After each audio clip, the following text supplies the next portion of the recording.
ভাগবতের যে দ্বাদশ স্কন্ধ হচ্ছে ভাগবতের সার, সর্বশাস্ত্র নির্যাস, সর্বশাস্ত্র কলেবর।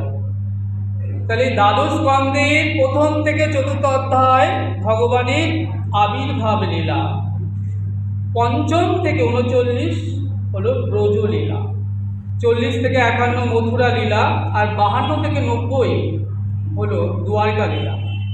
তাহলে এই হলো শ্রীমদ্ ভাগবতের দশম স্কন্ধের কলেবর।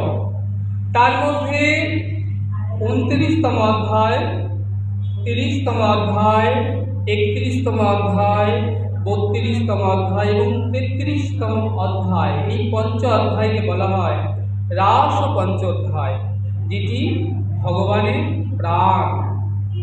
আমাদের যেমন দেহে প্রাণ আছে, সবার দেহেতে তোমাদের প্রাণ আছে তো? কি নিশ্চয় আছে।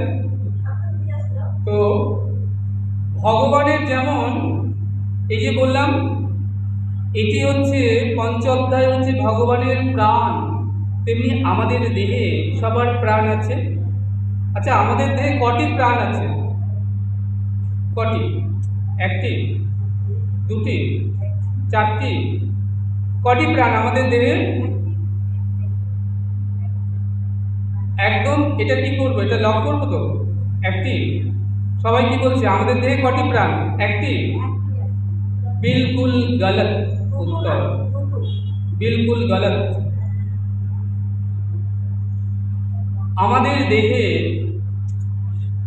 5টি প্রাণ। শ্রীমদ্ ভাগবতে যেমন 29তম অধ্যায় থেকে 33তম এই পঞ্চ অধ্যায়কে বলা হয় ভগবানের প্রাণ স্বরূপ। কারণ ভগবত তো সাক্ষাৎ শ্রী গোবিন্দ।